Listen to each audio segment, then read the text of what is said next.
இந்த பாயிண்ட்ட மட்டும் நீங்க நோட் பண்ணி பாருங்க. ஓகே. ஸோ முடிஞ்ச அளவுக்கு குறைக்க தான் சார் பார்த்துட்டு இருக்கோம். ஏன்னா நெறைய லட்சக்கணக்கான பேர் நெறைய பேர் வச்சுக்கிட்டு நம்ம பயங்கரமா பண்ணணும்னு அவசியம் இல்ல. எங்களுக்கு இப்ப இருக்கிறவங்களே போதுமானது. ஏன்னா இப்போதைக்கு நெறைய கம்பெனில இருந்து எங்களுக்கு ஆர்டர் வந்தல்ல.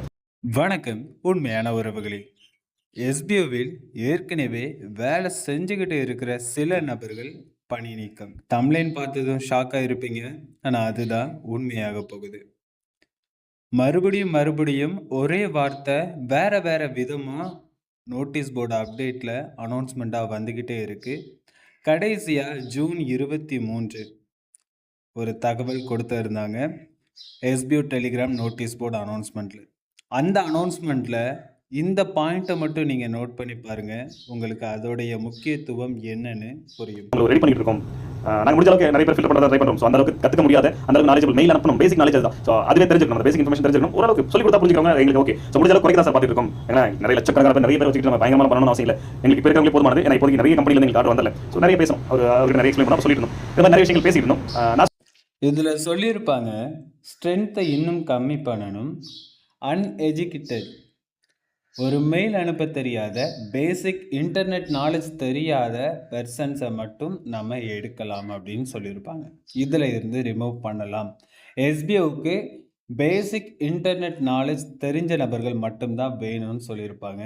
ஆனால் என்னை பொறுத்த அளவு, என்னுடைய தனி சஜஷன் பொறுத்த அளவு உங்ககிட்ட சொல்கிறது, உங்களுக்கு மிகப்பெரிய ஒரு இன்டர்நெட் நாலேஜ் இருக்கலாம்.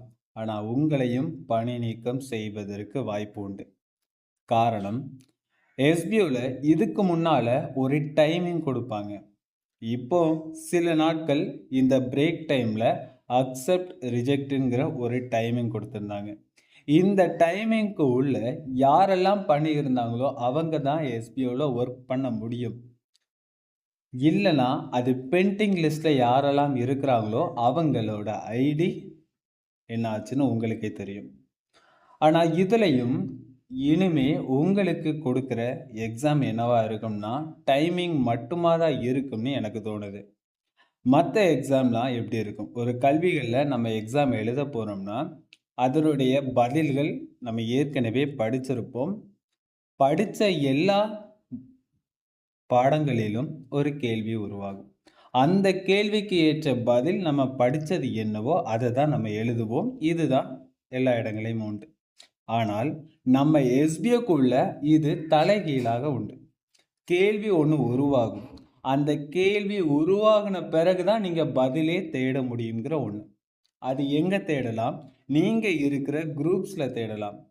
நீங்கள் ஆக்டிவாக இருந்தாலே போதும். உங்களுக்கு இன்டர்நெட் நாலேஜில் ஜீரோவாக இருந்தாலும் எனக்கு தெரியலை சொல்லி கொடுங்க. இந்த ஒரு வார்த்தை உங்களுக்கு தைரியமும் தன்னம்பிக்கையும் இருந்தாலே போதும். நீங்கள் எஸ்பிஓவில் அந்த பணி நீக்கம்ங்கிற இடத்துல நீங்கள் போக மாட்டீங்க. எவ்வளவுதான் ஒரு இன்டர்நெட் நாலேஜ் இருக்கட்டும், ஆனால் கண்டிப்பாக நோட்டீஸ் போர்டு அனௌன்ஸ்மெண்ட்டை இனிமேல் டைமிங்கில் நீங்கள் கேட்கலன்னா உங்களுக்கு மிகப்பெரிய ஒரு ஆபத்து இருக்கலாம். இவ்வளவு நாளும் நீங்கள் பொறுமையாக இருந்துட்டு இந்த நாள் சரியான நேரத்தில் நீங்கள் வேலை பார்க்கலன்னா அது உங்களுக்கு தான் பாதிப்பு.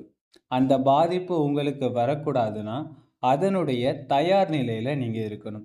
நோட்டீஸ் போர்டோட அப்டேட் யாரெல்லாம் மிஸ் பண்ணுவா? வேணுக்குன்னு மிஸ் பண்ணுற நபர்களுக்கு நிறைய காரணங்கள் உண்டு. வேலையால் தவற விடுறவங்களுக்கு ஒரே ஒரு காரணம், என்னால் வேலை பார்க்கும்போது அந்த நேரம் என்னால் மொபைல் பயன்படுத்த முடியாது, இதற்கு நான் என்ன பண்ணேன்? எஸ்பிஓ 24 மணி நேரம் கண்டிப்பாக அதற்குள்ள நேரம் கண்டிப்பாக கொடுப்பாங்க. ஒரு நாளையில் நம்ம ஒரு நாளாவது ஒரு நாளில் ஒரு தடவையாவது நம்ம மொபைல் எடுப்பது உண்டு. இது உண்மைதான். அந்த நேரம் நீங்கள் நோட்டீஸ் போர்டை வழக்கமாக ஏதாவது ஒரு அப்டேட் வந்திருக்கான்னு உங்களுடைய இயல்பான நேரங்களிலேயே அதை பழகுங்க. ஒரு கால் வந்திருக்கான்னு நம்ம மொபைல் எடுத்த உடனே பார்ப்போம். ஒரு மெசேஜ் வந்திருக்கான்னு ஒரு மொபைல் எடுத்த உடனே பார்ப்போம். நம்ம ஏதாவது ஒரு ஷார்ட்ஸை பார்க்கலாம், மைண்ட் டிப்ரெஸ் ஆகுதுன்னு சொல்லிட்டு உடனடியாக உள்ளே தான் போவோம். இது எல்லாமே நம்மளுடைய இயல்பான ஒன்று.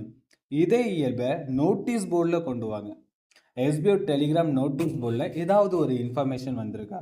இதை நீங்கள் இயல்பாக பண்ணும்போது அப்போது ஒரு தடவைக்கு நீங்கள் ஒரு தடவை பார்க்குறீங்க, ஒரு இன்ஃபர்மேஷன் வந்திருக்கு, உங்களுக்கு ஒரு லன்ச் டைம் கிடைக்குது.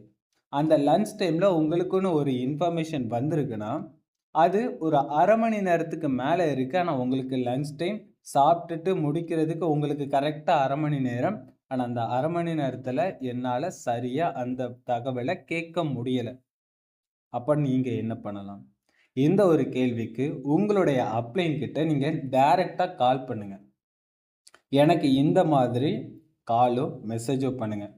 நான் இந்த மாதிரி நோட்டீஸ் போர்டு அப்டேட்டை கவனித்தேன். ஆனால் அதில் அரை மணி நேரத்துக்கு மேலே அந்த ஆடியோ இருக்குது. எனக்கு கேட்குறதுக்கு டைம் இல்லை. அது முக்கியமான ஆடியோவா? ஏதாவது டைமிங்க்கு உள்ளே பண்ணணுமா? இல்லை ஜஸ்ட் ஒரு சஜஷன், ஜஸ்ட் ஒரு ஷேரிங், அதை எப்போ வேணாலும் கேட்டுக்கலாமா அப்படிங்கிறத கேளுங்க. அப்போ அது முக்கியமான ஆடியோவாக இருந்தால் அவங்க உங்களுக்கு ஷார்ட்டாக சொல்லுவாங்க, இது தப்பு இல்லை. ஏன்னா நம்ம ஒரு வேலை பார்க்குறோம், அந்த வேலையில் இருக்கும்போது நமக்கு அதுக்கு தகுந்த உள்ள நேரம் இல்லை. அது முக்கியமான தகவல் என்னவோ அதை கேட்டு நம்ம செஞ்சிட்டோம்னா மீதி உள்ள நேரம் நம்ம நோட்டீஸ் போர்டு அனௌன்ஸ்மெண்ட்டை ரிலாக்ஸாக கவனிக்கலாம். அப்போது உங்களோட ஐடி பாதுகாப்பாக இருக்கும். உங்களுக்கு என்ன வேலையோ அதை நீங்கள் சரியாக செஞ்சுருப்பீங்க. உங்களுக்குன்னு தனிப்பட்ட வேலையில் நீங்கள் இருக்கும்போது அந்த வேலையிலையும் உங்களுக்கு பாதிப்பு வராது. அதனால் இதை வேணுக்குன்னு காரணங்கள் சொல்லாமல் உண்மையாகவே உங்களால் இந்த சூழ்நிலையில் முடியலைன்னா நீங்கள் இதை தாராளமாக கேட்கலாம். பேசிக் இன்டர்நெட் நாலேஜை பற்றி நான் பேசவே இல்லைல்ல. காரணம் அதுதான். பேசிக் இன்டர்நெட் நாலேஜுங்கிறது உங்களால் ஒரு வாட்ஸ்அப், ஒரு ஃபேஸ்புக், ஒரு டெலிகிராம், உங்களால் ஒரு ஆடியோ ரெக்கார்ட் கூட போட்டால் கூட அது பேசிக் இன்டர்நெட் நாலேஜ் தான். சொல்லி கொடுக்குறத சரியாக செஞ்சால் போதும். எனக்கு தெரியலை, நீங்கள் சொல்லி கொடுங்கன்னு சரியாக கேள்வி கேட்டால் போதும். இதுதான் பேசிக் இன்டர்நெட் நாலேஜ். ஏன்னா நம்ம எஸ்பிஓக்கு உள்ள ஒரு ஆர்கனைசேஷன், ஒரு குழுமமாக இருக்கும், ஒரு கூட்டு குடும்பமாக இருக்கும். இதில் உங்களுக்கு தெரியலைன்னு சொன்னால் உங்களுக்கு தெரியலைன்னு ஒதுக்கி விடுற நபர்கள் நம்ம எஸ்பிஓக்குள்ளே இல்லை. எல்லாத்தையுமே கற்றுக் கொடுக்குற ஒரு நபராக தான் எஸ்பிஓக்குள்ளே எல்லாருமே இருக்காங்க. தெரிஞ்சவங்களும் இருக்காங்க, தெரியாத நபர்களும் இருக்காங்க. அதனால் உங்களுக்கு எந்தவித பிரச்சனை இல்லை. இதில் இன்னொரு கேள்வி, எஸ்பிஓக்குள்ள என்னுடைய அப்பா, அம்மா இல்லை என்னுடைய சொந்தக்கார நபர்கள் அவங்களுடைய பெயரில் ஐடி போட்டிருக்கேன். ஆனால் அவங்களால வேலை பார்க்க முடியாது. அவங்களோட ஐடியை நான் வேலை பார்க்குறதுக்காக தான் அவங்களுடைய பேரில் நான் போட்டிருக்கேன். நான் என்ன பண்ணலாம்?